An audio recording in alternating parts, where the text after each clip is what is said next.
नमस्कार, हॉर्मिट टीवी भारत में आपके स्वागत है। अब रुख करते हैं उत्तर प्रदेश के गोरखपुर का, जहां मुख्यमंत्री योगी आदित्यनाथ ने आज गोरखनाथ मंदिर में आयोजित जनता दर्शन में लोगों की समस्या सुनी और मौके पर ही अधिकारियों को समाधान के निर्देश दिए गए। और करीब 200 से ज़्यादा लोग मुख्यमंत्री से मिले और अपनी शिकायतें रखी। इसमें चिकित्सा सहायता, भूमि विवाद, पेंशन और न्यायिक मामलों जैसी समस्या प्रमुख रही। मुख्यमंत्री ने अधिकारियों से कहा कि हर शिकायत की निस्तारण समयबद्ध और पारदर्शी ढंग से किया जाए और किसी भी गरीब, असहाय या पीड़ित के साथ अन्याय ना हो। योगी आदित्यनाथ ने यह भी कहा कि गरीबों की जमीन पर कब्जा करने वालों को बख्शा नहीं जाएगा और ऐसे मामलों में सख्त कार्रवाई की जाएगी। आखिर में उन्होंने जनता से संवाद करते हुए आश्वासन दिया कि हर जेन्युइन समस्या का समाधान होगा और शासन आमजन के साथ है।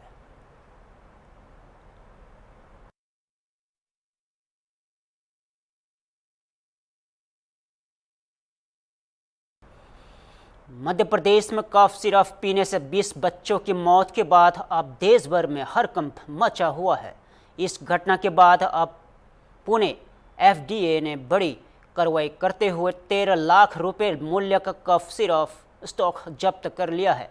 FDA के अनुसार यह स्टॉक रेडनेक्स फार्मा का था, जिसकी दवाओं में खतरनाक डाइविटिलिन और ग्लाइकोल की अधिक मात्रा पाई गई है।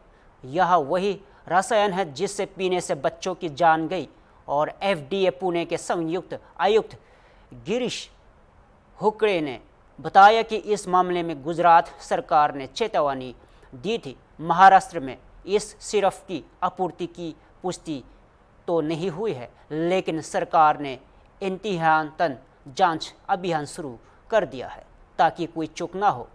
आइए सुनते हैं FDA पुणे के संयुक्त आयुक्त क्या कह रहे हैं।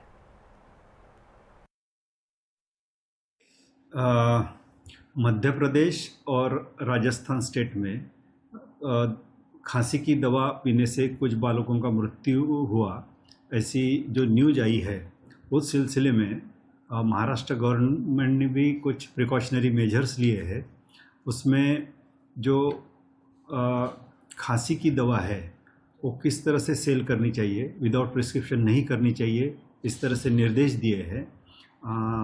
सेंट्रल गवर्नमेंट ने भी इस तरह से एडवाइजरी डिक्लेयर की है।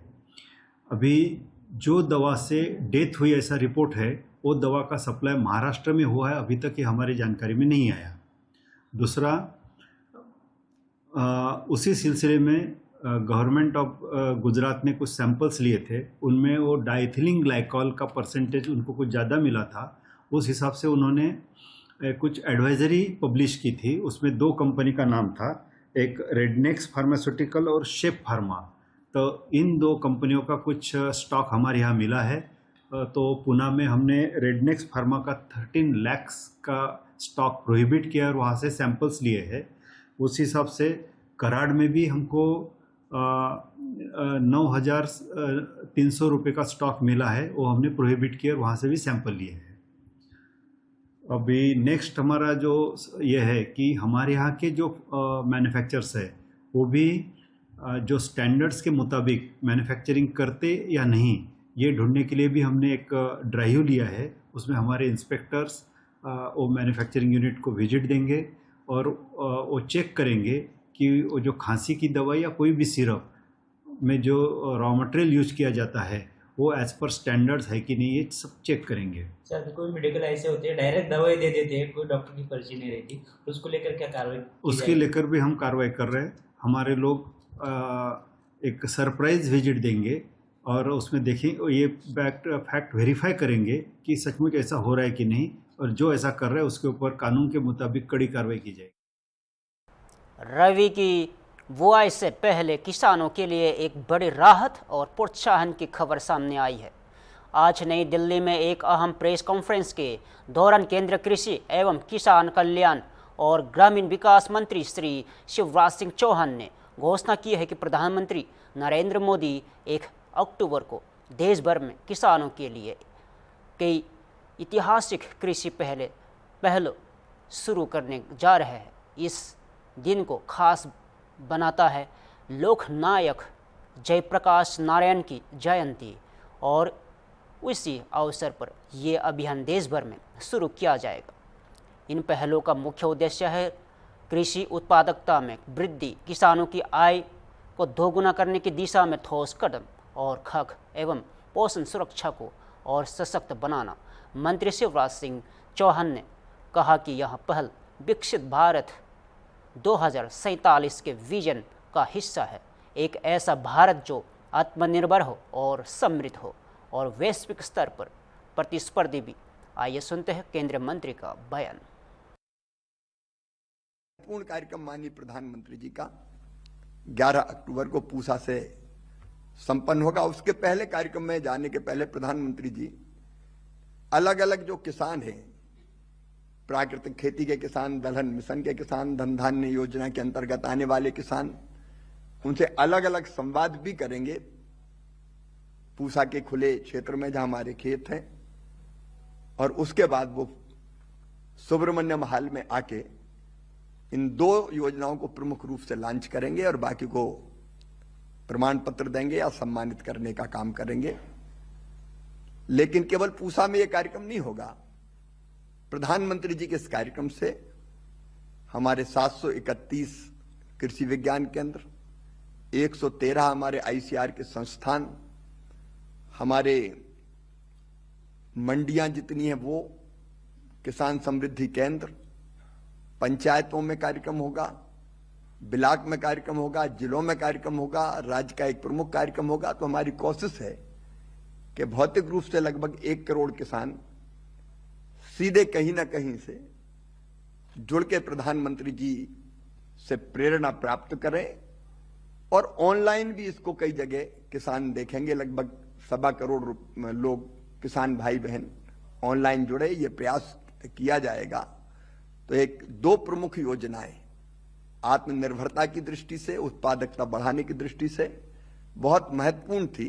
प्रधानमंत्री जी उनका शुभारंभ या लॉन्चिंग करने वाले हैं।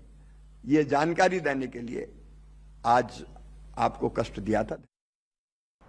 रक्षा के क्षेत्र में भारत लगातार आत्मनिर्भरता और वैश्विक साझेदारी की ओर तेजी से आगे बढ़ रहा है। अंतर्राष्ट्रीय के दौरे पर गए रक्षा मंत्री राजनाथ सिंह ने सिडनी में अंतर्राष्ट्रीय के सहायक रक्षा मंत्री पीटर खालिल से मुलाकात की और भारत ऑस्ट्रेलिया रक्षा सहयोग को और मजबूत करने पर चर्चा की।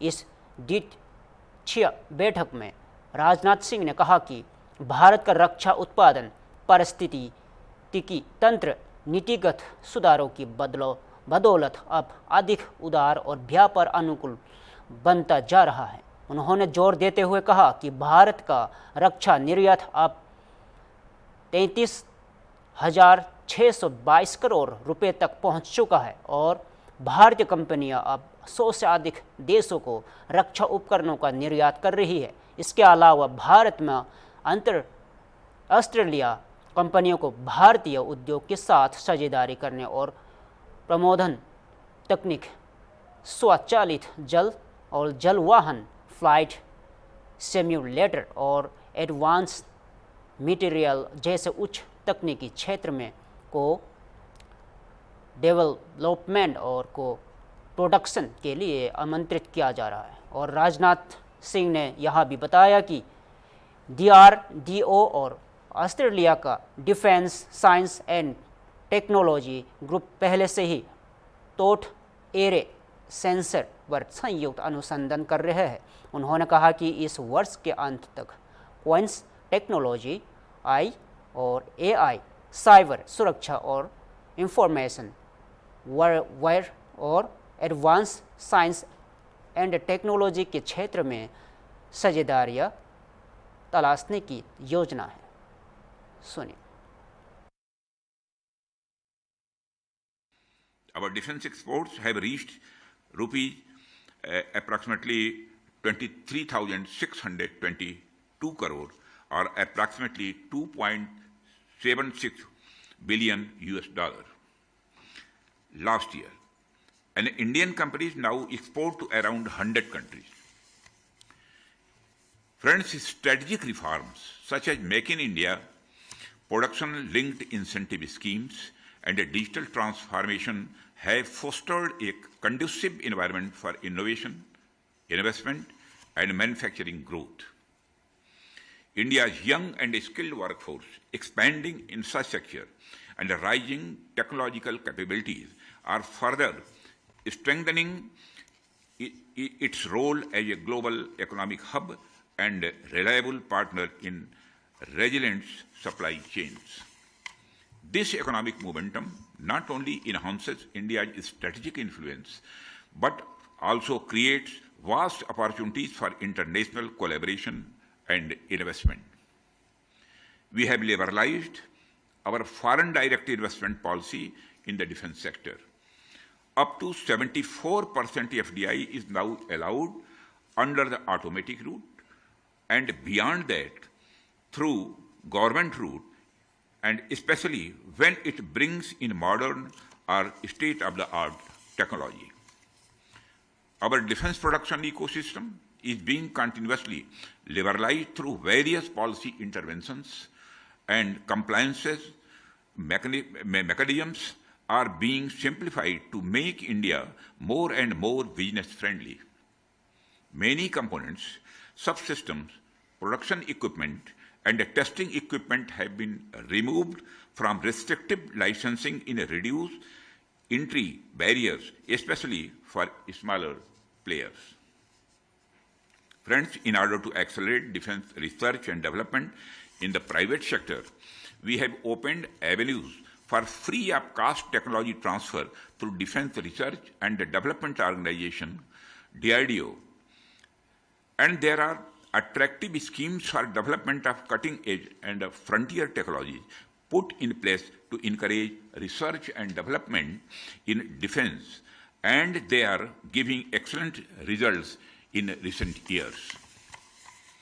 Friends, I would now like to explicitly highlight some of the areas in which we can straightway build our partnership, the so-called low-hanging fruits. India, with its robust shipbuilding capabilities, diverse defense manufacturing base, and a growing ecosystem of the private sector innovators and startups, stands ready to be a trusted partner in this journey. Our shipyards, both in the public and the private sector, have a proven track record in building and maintaining a wide range of naval platforms. Indian yards can offer refit, midlife upgrades, and maintenance services to the Royal Australian Navy and to vessels deployed under Australia's Pacific Maritime Security Program. Such collaborations can reduce turnaround time, optimize costs, and strengthen maritime operations in the Indo-Pacific.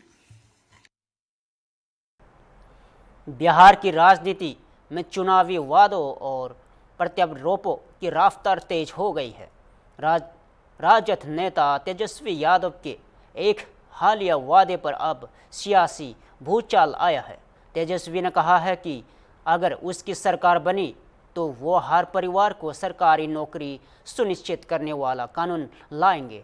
इस पर JDU नेता और बिहार सरकार में मंत्री अशोक चौधरी ने करार पलटवार करते हुए इस वादे को चुनावी बुलबुला करार दिया है। अशोक चौधरी का कहना है कि तेजस्वी यादव का यह बयान लोगों में सिर्फ सनसनी फैलाने की कोशिश है, जबकि नीतीश कुमार की सरकार जमीनी काम कर रही है। उन्होंने कहा है कि बिहार की जनता को सरकार के कामकाज के बारे में सही जानकारी है।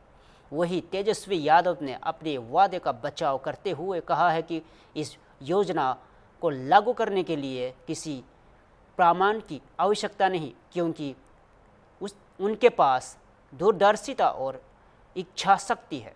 उन्होंने यह भी कहा है कि इस योजना के लिए विस्तृत सर्वे और शोध किया गया है और तेजस्वी ने वर्तमान राज्य सरकार को नकलची सरकार कहा और उस पर पिछली योजनाओं की नकल करने का आरोप लगाया। आगे सुनिए।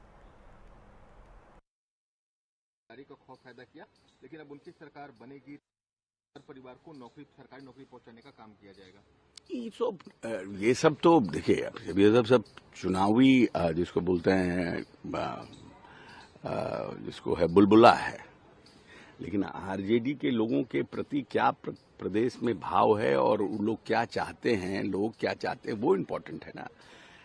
ये सब जो बातें कहा जा रहा है कि हम हर घर में देंगे जिसमें बेरोजगारी नहीं है वहां रोजगार क्रिएट करेंगे, सब मतलब चुनावी जिसको बोलो स्टंट है ये सब। बट है कि प्रदेश के लोगों को ये पता है कि Nitish Kumar is a stable person, he does a stable, एक स्टेबल सरकार चलाते हैं और एक सिस्टमैटिक सरकार चलाते हैं। सिर्फ नौकरी के बदौलत ये चाहते हैं कि किसी तरह से हम एक सनसनी फैलाने के काम करें कि हम नौकरी देंगे। आई डोंट थिंक सो कि जनता जो है इसको एक्सेप्ट करेगी।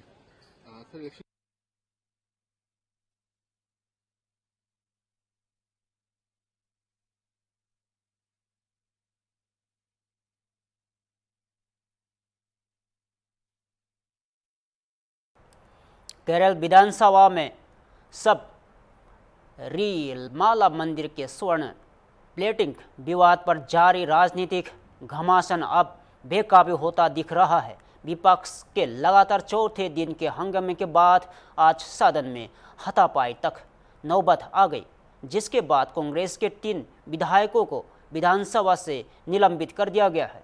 संसदीय कार्य मंत्री MB राजेश द्वारा पेश किया गया निलंबित प्रस्ताव विधानसभा में पारित कर दिया गया है और निलंबित विधायकों में कांग्रेस नेता रोजी M जॉन M विसेंट और सजीश कुमार जोसेफ शामिल हैं।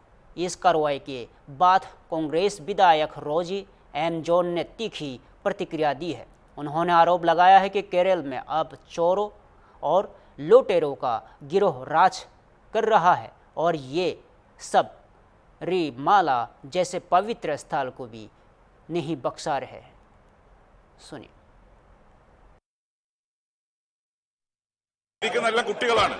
എല്ലാം കുട്ടികളാണ് അവർ കാണുന്നുണ്ട് നിങ്ങളുടെ ഈ കോപ്രായങ്ങൾ. സച്ചിന്റെ വികസന കാര്യങ്ങൾ ചർച്ച ചെയ്യുമ്പോൾ ചോദ്യോത്തര വേള തന്നെ തടസ്സപ്പെടുത്തുന്ന രീതി ജനാധിപത്യ പ്രവർത്തനത്തിന് ഭൂഷണമല്ല സാർ. സാർ, ഇവിടെ ബഹുമാന്യനായ മന്ത്രി മറുപടി പ്രസംഗത്തിന്റെ ഭാഗമായി സൂചിപ്പിച്ചു, നടപ്പിലാക്കിയ വികസന പ്രവർത്തനങ്ങളിൽ പലതും പ്രതിപക്ഷാംഗങ്ങളുടെ മണ്ഡലങ്ങളിലാണ്. സാർ, അവർക്ക് ബെഞ്ചിലടിച്ച് അതിനെ അഭിവാദ്യം ചെയ്യാൻ കഴിയില്ല. പക്ഷേ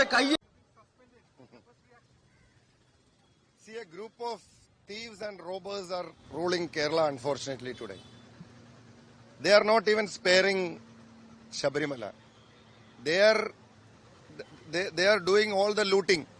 They have been looting entire Kerala in the last 9 to 10 years, and they have even started looting holy places. They have started looting temples, and what has happened in Sabrimala is a clear example of that. And when such a loot is happening, such a robbery, in fact it is a robbery, it is an organized robbery which is going on. So when that is happening, as a responsible opposition, we have raised our protest inside the assembly. We have demanded the resignation of the concerned minister and the Devasam board. So when we raised that protest, Speaker, acting in collusion with the government, the assembly has taken action, and we are not scared of that. With these kind of actions, they cannot stop us from raising these concerns in the assembly or outside the assembly. We consider it as a recognition. We consider it as a recognition for raising the genuine protest inside the assembly. We will continue to raise it. वहीं पर विपक्ष के नेता VD Satheesan ने भी अध्यक्ष और सरकार पर गंभीर पक्षपात का आरोप लगाया है। उन्होंने कहा है कि विपक्ष को धमकाया जा रहा है और अध्यक्ष निष्पक्ष भूमिका निभाने में विफल हो रहे हैं। इस बीच संसदीय कार्य मंत्री MB राजेश ने दावा किया है कि विपक्षी विधायकों की धक्का मुक्की में सदन के मुख्य मार्शल को गंभीर हाथ की चोट आई है और डॉक्टरों ने उन्हें सर्जरी की सलाह दी है। और विधानसभा में जो कुछ हुआ वह केरल की राजनीति में एक बार फिर और संवैधानिक गरिमा और लोकतांत्रिक मर्यादा पर सवाल खड़े कर रहा है। We have been continuing our agitation against the government's inaction to ask Mr. Devasam Minister, Mr. Vasavan, to resign and to expel the present Devasam board. They are responsible for all these things. Unfortunately, government is not replying to that. So till the Devasam board minister resigns and the expulsion of the Devasam board, we will fight against that, inside and outside the assembly. Today, we are conducting a big program at Pathanamthitta also. We are going to conduct some jadas across the state, and there will be a padayatra of the UDF in Changanur to Pandalam, and inside and outside the assembly, we will continue our strike. Sir, the Kerala High Court has come down heavily on the central government, even saying that they're not helping the victims of landslide in Wayanad. How do you see this? I welcome the verdict of Honorable High Court, because Kerala Legislative Assembly has adopted a unanimous resolution against the non-cooperation of the union government. You know that we have been demanding a clearance for the waiver for the loans taken from the nationalized banks and scheduled banks. You know that there are house loans. Their houses were destroyed. There are vehicle loans. Their vehicle are lost. And some education loans. Their children are studying professional colleges and many other places. They are not able to remit the amount. So we demanded waiver, complete waiver of the entire loans. For the last 1 year, they have not taken any action in this regard. Though the High Court, Honorable High Court, vehemently criticized the Union of India.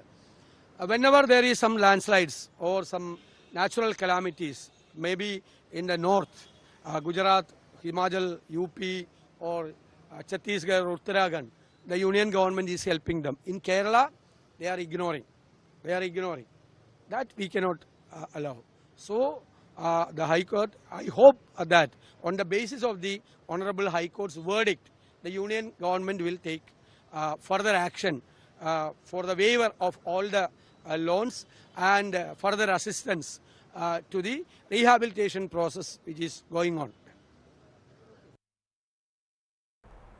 Gaza युद्ध को लेकर एक ऐतिहासिक मोड़ की घोषणा की गई है। इजरायली प्रधानमंत्री बेंजामिन नेतन्याहू ने गुरुवार देर रात कहा है कि इजरायल अपने युद्ध के मुख्य लक्ष्यों में से एक को प्राप्त करने के करीब है और यह लक्ष्य है बंधकों की रिहाई। इस बीच अमेरिकी राष्ट्रपति डोनाल्ड ट्रंप ने घोषणा की है कि 2 साल चले इस खूनी संघर्ष के बाद इजरायल और हमास के बीच एक युद्ध विराम और बंधक रिहाई समझौता हो गया है। नेतन्याहू ने कहा है कि यह समझौता गाजा शांति योजना के पहले चरण का हिस्सा है, जिसके तहत दोनों पक्ष बंधकों और कैदियों की अदला बदली पर सहमत हुए हैं। उन्होंने यह भी कहा है कि यह एक महत्वपूर्ण मोड़ है और इजरायल का उद्देश्य सभी बंधकों को जीवित हो या मृत वापस लाना है। प्रधानमंत्री नेतन्याहू ने शांति वार्ता में मध्यस्थता के लिए अमेरिकी राष्ट्रपति डोनाल्ड ट्रंप का भी धन्यवाद किया। याद दिला दे कि ये ट्रंप ने पिछले महीने व्हाइट हाउस में नेतन्याहू की मेजबानी की थी और 21 सूत्रीय गाजा शांति योजना का अनावरण किया था।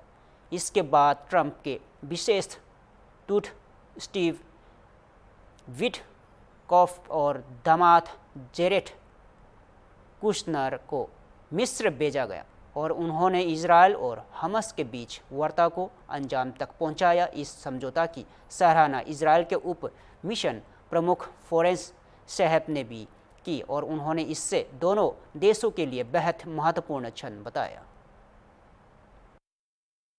We're at a momentous development in the last 2 years.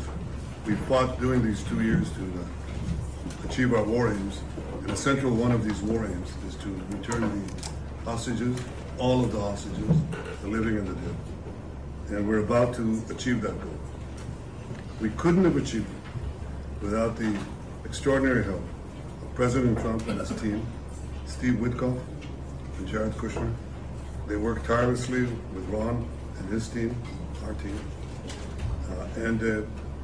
That and the courage of our soldiers who entered Gaza and the combined military and diplomatic pressure that isolated Hamas, I think, has brought us to this point. I want to personally thank both of you. फिलहाल के लिए इतना ही।